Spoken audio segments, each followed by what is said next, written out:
اللہ پاک جل شانہ نے قرآن مجید میں چیلنج کر دیا، فرمایا زمین میری ہے تمہاری نہیں، آسمان میرا، ستارے میرے، چاند میرا، رات میری، دن میرا، یہ ہوا میری، یہ فضا میری، یہ درخت میرے، یہ پہاڑ میرے، یہ سمندر دریا میرے، سارا نظام کائنات میرا ہے، تو کس بات پہ فخر کرتا ہے؟ دوستو ایک مرتبہ پھر سے حضرت قاری حنیف صاحب رحمۃ اللہ علیہ کا بہت ہی شاندار اور عمدہ بیان لے کر حاضر ہوا ہوں۔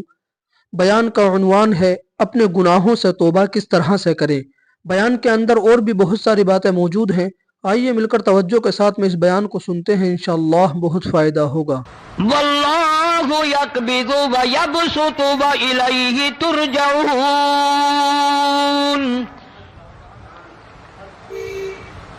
روزی کا گھٹانا بڑھانا میرے اختیار میں ہے، موت کا بھیجنا میرے اختیار میں ہے، یہ میری مرضی، مسجد میں موت بھیجوں، گھر میں موت بھیجوں، پانی میں غرق کر کے ماروں، کسی اور عذاب میں ماروں، میری مرضی۔ وَكَمْ أَهْلَكْنَا قَبْلَهُمْ مِنَ الْقُرُونِ،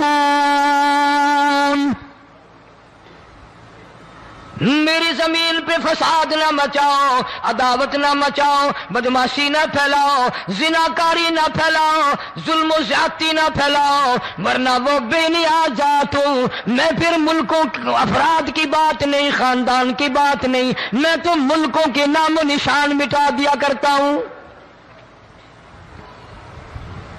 فَأَخَذَتْكُمُ الصَّاعِقَةُ وَأَنْتُمْ تَنْظُرُونَ، جبریل امین نے چیخ ماری، قوم کے جگر پھٹ گئے، تمام لوگ ذلیل ہو کر کے مر گئے۔ قرآن کریم کہتا ہے موسیٰ علیہ السلام کی قوم نے عداوت کی، بدماشی کی، زمین پہ روگردانی کی، ان کا انجام دیکھو۔ لوط علیہ السلام کی قوم نے دنیا میں بدماشی پھیلائی، ان کا انجام دیکھو۔ فرشتے آئے، موسیٰ علیہ السلام کی قوم کو کئی طرح سے عذاب دیے گئے۔ لوط علیہ السلام کی قوم پر فرشتے آئے، پہلے لوط علیہ السلام کو کہنے لگے، لوگوں میں بدماشی چھوکروں کے ساتھ پھیلی ہوئی تھی، بڑے خوبصورت جوان لڑکے بن کر آ گئے، نئی عمر کے لڑکے بن کر آ گئے۔ لوط علیہ السلام نے اپنی قوم کو سمجھایا، ان کے ساتھ برائی کا ارادہ نہ کرو، یہ میرے مہمان ہیں۔ دروازے توڑنے لگے، دیواریں گرانے لگے، فرمایا قال فما خطبکم ایھا المرسلون،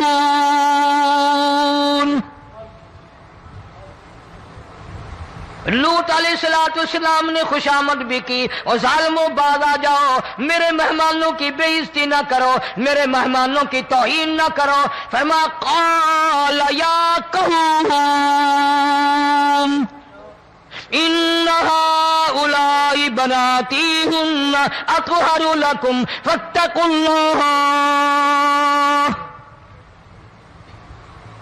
پیغمبر اپنی امت پہ بڑا رحیم ہوتا ہے، بڑا شفیق ہوتا ہے، بڑا کریم ہوتا ہے، بڑا دیانتدار ہوتا ہے۔ لوط علیہ السلام فرماتے ہیں لوگوں میری بیٹیاں تمہارے گھروں میں ہیں، ان سے اپنی خواہشات پوری کرو، میرے مہمانوں کو تنگ نہ کرو۔ زیادہ تنگ کرنے لگے، لوط علیہ السلام نے رو دیا، فرمانے لگے قال لو ان لی بکم قوۃ او آوی الی رکن شدید، کاش میرے پاس طاقت ہوتی، میرے پاس لاٹھی ہوتی، میرے پاس قوت ہوتی، میں تمہیں مزہ چکھاتا، میرے مہمانوں کی کیوں بے عزتی کرتے ہو؟ فرشتوں نے دیکھ لیا اللہ کا پیغمبر پریشان ہے، ہماری وجہ سے رو رہا ہے، بول اٹھے قالوا انا ارسلنا الی قوم مجرمین۔ لوط علیہ السلام گھبراؤ نہ، ہم آدمی نہیں، ہم لڑکے نہیں، ہم چھوکرے نہیں، ہم تو فرشتے ہیں، انہیں آنے دو ہمارے پاس، اور آپ جلدی جلدی بستی سے نکل جاؤ، اپنے بچوں کو لے کر باہر نکل جاؤ۔ کیا کرو گے؟ فرمایا لنرسل علیہم حجارۃ من طین مسومۃ عند ربک للمسرفین، ہم اس زمین کو کاٹ کر آسمان کی طرف لے جائیں گے، اوپر سے پتھر برسائیں گے، نوکدار پتھر آئیں گے، پتھروں پہ نام لکھے ہوئے آئیں گے، یہ فلانے گنڈے کو لگے، یہ فلانے بدماش کو لگے، جو لڑکوں کے ساتھ بدماشی کرتے ہیں یہ اس کو لگے، یہ اس کو لگے۔ آسمان کے قریب لے جا کر پوری بستی کی زمین کو پلٹ کر زمین پہ پھینک دیا جائے گا۔ کون سا گناہ آج ہم نے چھوڑ رکھا ہے؟ ہر دوسرا تیسرا آدمی شرک کی لعنت میں گرفتار ہے، بیٹے مانگنے کے لیے قبروں پہ مونڈھے پڑے ہیں، جھولیاں پھیلائے کھڑے ہیں، حاجت روائی کے لیے ان کو پکار رہے ہیں۔ اللہ فرماتے ہیں ان تدعوہم لا يسمعوا دعاءکم ولو سمعوا مستجابوا لکم ویوم القیامت یکفرون بشرککم ولا ینبئک مثل خبیر۔ فرمایا ظالمو اتنی بڑی زیادتی نہ کرو، وہ اللہ والا مر گیا، قبر میں تم نے خود دفن کیا، غسل تم نے دیا، کفن تم نے پہنایا، جنازہ تم نے خود پڑھا، کندھوں پہ تم اٹھا کر لے کے گئے، وہ بیچارہ غریب مر گیا، تم اب اس کے سامنے کھڑے ہو کر منتیں مانگ رہے ہو، تمہیں شرم نہیں آتی؟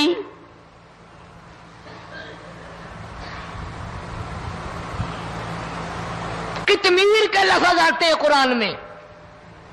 یہ کھجور کی گٹھلی، اس میں جو ایک تیل سی ہوتی ہے، اس کے اندر سے دیکھنا کبھی ایک دھاگا سا نکلتا ہے۔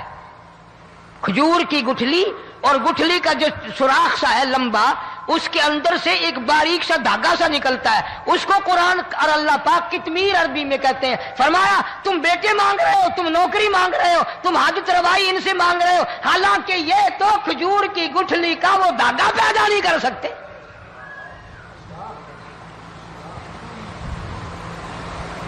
شرک کتنا ہو گیا، بدعت کتنی ہو گئی، ہیرا پھیری، اچھے بھلے حاجی نمازی بھی بعد نہیں آتے۔ داڑیاں رکھ کر ہم لوگ اپنی داڑیوں کی عزت نہیں کرتے۔ اب یہ خدا کا عذاب نہیں تو اور کیا ہے؟ کتنے لوگ ڈوب گئے، کتنے بچے ڈوب گئے، کتنا نقصان فصل کا، دانا، جانوروں کا گھاس، یہ علاقے کے علاقے کتنا لاکھ آدمی پریشان ہے۔ اور یہ گانے بجانے والا گناہ جو ہے، اس کو تو لوگ اب گناہ ہی نہیں مانتے۔ عورتیں بھی، مرد بھی، چھوٹے بڑے، امیر غریب لگے ہوئے رات دن۔ جناب امام الانبیاء محبوب کبریا حضرت محمد مصطفیٰ صلی اللہ تعالی علیہ وسلم تشریف لے جا رہے ہیں، بنسری بجنے کی آواز آئی، کالی کملی والے صلی اللہ علیہ وسلم نے پیاری پیاری دونوں انگلیاں اپنے کانوں میں ڈال لی۔ انس رضی اللہ تعالیٰ عنہ کہتے ہیں کافی دور چلے گئے، پھر مدنی کریم صلی اللہ علیہ وسلم نے مجھ سے پوچھا او انس، کیا وہ منحوس اب بھی آ رہی ہے؟ وہ منحوس آواز اب بھی آ رہی ہے؟ حالانکہ یوں ذرا باہر انگلی کر کے بھی تو سرکار دو عالم صلی اللہ علیہ وسلم سن کر دیکھ سکتے تھے کہ وہ آواز اب بھی آ رہی ہے کہ نہیں۔ لیکن تیرے میرے نبی امام الانبیاء صلی اللہ علیہ وسلم کا عمل دیکھ، حضور کا طریقہ دیکھ، اتنی نفرت فرمائی گانے بجانے سے، انگلی نکال کر کے بھی نہیں دیکھی۔ 3 مرتبہ حضرت انس رضی اللہ تعالیٰ عنہ سے پوچھا، جب حضرت انس نے عرض کر دیا اب کوئی آواز نہیں آتی، انگلی نکالی اپنے کانوں سے، فرمایا او انس، قیامت کا نزدیک آئے گا، قرب قیامت ہوگا، میری امت گانے بجانے میں اتنی لگے گی جب تک وہ غرق نہیں ہو جائیں گے بعد نہیں آئیں گے۔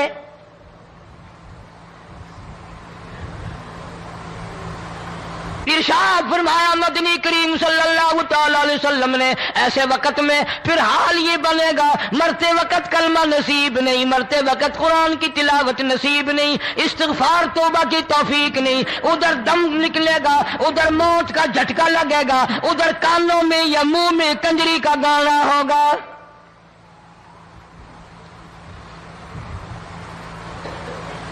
جناب مدنی کریم صلی اللہ تعالی علیہ وسلم نے صحابہ کرام کو ایسی تعلیم دی، ایسی تلقین کی، ان کی ایسی تربیت فرمائی، کوئی گناہ اگر ان سے سرزد بھی ہوا جب تک وہ توبہ استغفار نہ کر لیں نیند نہیں کرتے تھے۔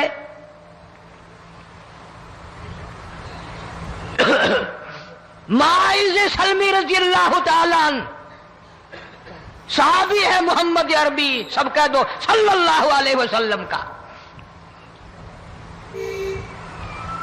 گناہ ہو گیا، زنا ہو گیا، کیونکہ صحابی نبی نہیں ہوتا، وہ محفوظ ہوتا ہے، معصوم نہیں ہوتا۔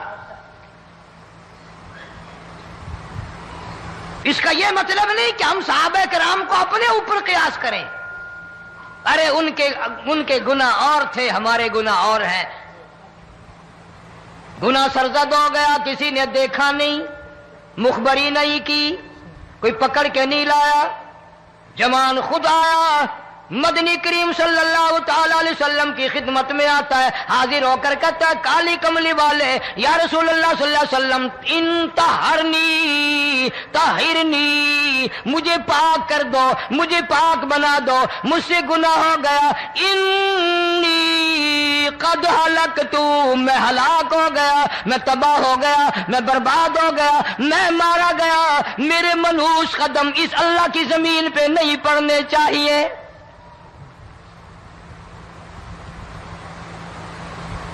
دائیں طرف کھڑے ہو کر اس نے بات کی، محمد کریم صلی اللہ علیہ وسلم نے بائیں طرف منہ پھیر لیا، پھر اس نے بائیں طرف آ کے بات کی، گریز فرما رہے محمد عربی صلی اللہ علیہ وسلم، پھر دائیں طرف منہ کر لیا، وہ دائیں طرف آ گیا۔ آپ صلی اللہ علیہ وسلم نے فرمایا خام میں ہو گیا ہوگا، رات سوتے میں ہو گیا ہوگا، یا تیرا عقل دکھ گیا ہوگا، تیرا دماغ چکر کھا گیا ہوگا، کیا کہتا ہے تو؟ انہوں نے کہا نہیں کالی کملی والے، میں ڈرتا ہوں قیامت میں کیا بنے گی، تقاضے پہ تقاضا کیا، مجھے سزا دو، اسلامی قانون کے مطابق مجھے سزا دی جائے۔ نبی پاک صلی اللہ علیہ وسلم نے سزا کا انتظام کر دیا۔ شادی شدہ تھا، سنسار کرتے ہیں، پتھر مارنے کا حکم ہے۔ ہائے، قرآن کی ان آیتوں پہ عمل کرنے والے لوگ تو بڑی مدت ہو گئی قبروں میں چلے گئے۔ قرآن موجود ہے، قانون موجود ہے، ماننے والے چلے گئے قبروں میں، اب قرآن کے ساتھ مذاق کرنے والے رہ گئے۔ جناب مدنی کریم صلی اللہ تعالی علیہ وسلم نے حکم دے دیا اس کے اقرار پر سنسار کرو۔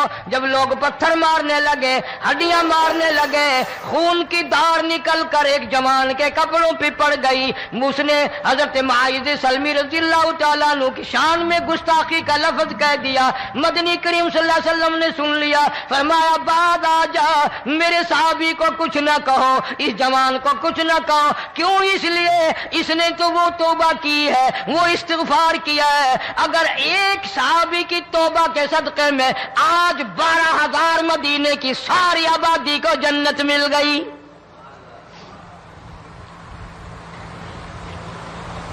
وہ گناہ کر کے پچھتایا کرتے تھے، ہم گناہ کر کے فخر کرتے ہیں۔ جتنے حرام کھانے والے لوگ کبھی باز نہیں آئیں گے۔ جس کے منہ رشوت لگ گئی مر جائے گا، ہٹے گا نہیں۔ جس نے کھا لیا حرام کا مال قبروں تک نہیں پھر اس کا پیٹ بھرتا۔ فرمایا کلوا وتمتعوا قلیلا انکم مجرمون، کھا لو پی لو مزے اڑا لو، سودا چند دنوں کا ہے، متاع قلیل، تھوڑے دنوں کا معاملہ، ثم مأواہم جہنم وبئس المہاد، برا ٹھکانہ اپنے لیے لوگوں نے بنا لیا۔ ایک اور عورت سے گناہ ہوا، خود حاضر ہوئی ہے محمد کریم صلی اللہ علیہ وسلم کے دربار میں، عرض کرنے لگی یا رسول اللہ مجھ سے گناہ ہو گیا، مجھ پر حد جاری کرو، مجھے قرآن والی سزا دو، اسلام والی سزا دو، ایمان یقین والی سزا دو، قیامت کے دن میں کس طرح بھگتاؤں گی، مجھ کو سزا دو تاکہ میں اپنے گناہ سے صاف پاک ہو جاؤں۔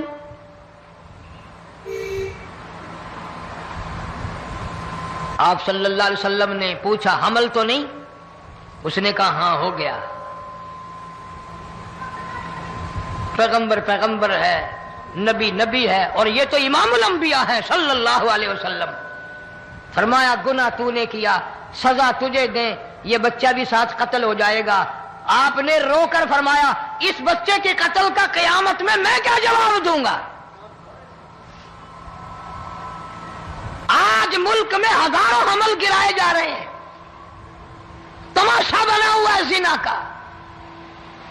ارشاد فرمایا مدنی کریم صلی اللہ تعالی علیہ وسلم نے زمین پر جس جگہ زنا ہوتا ہے چاروں طرف 40 میل تک 40 دن تک اللہ کی پھٹکار لعنت برستی ہے۔ زمین کے جس ٹکڑے پہ بدکاری کرتے ہیں زمین لعنت کرتی ہے، مکان کے در و دیوار لعنت کرتے ہیں، چھت لعنت کرتی ہے، کھڑکیاں روشن دان دروازے لعنت کرتے ہیں، اور صرف لعنت نہیں، اللہ پاک فرماتے ہیں وَامْتَازُوا الْيَوْمَ أَيُّهَا الْمُجْرِمُونَ۔ زمین آئے گی، دیواریں اٹھ کر آئیں گی، اللہ کی عدالت میں گواہ دیں گی، درخت آئیں گے، کھڑکیاں آئیں گی، روشن دان آئیں گے۔ لوگوں نے تماشا بنا رکھا ہے، کئی لوگ تو یہ کمائی کھاتے ہیں۔ جب تک اجتماعی گناہ نہیں ہوگا اجتماعی عذاب نہیں آتا۔ قرآن گواہ ہے، قوم سمود کا کیا بنا، قوم عاد کا کیا بنا، قوم لوط علیہ السلام کا کیا بنا، قوم موسیٰ علیہ السلام کا کیا بنا۔ ان پیغمبروں کی امتوں کے واقعات قرآن نے سنائے۔ موسیٰ علیہ السلام کی قوم پہ طوفان آیا، فَأَرْسَلْنَا عَلَيْهِمُ الطُّوفَانَ والجراد والقمل والضفادع والدم آيات مفصلات فاستكبروا وكانوا قوما مجرمين۔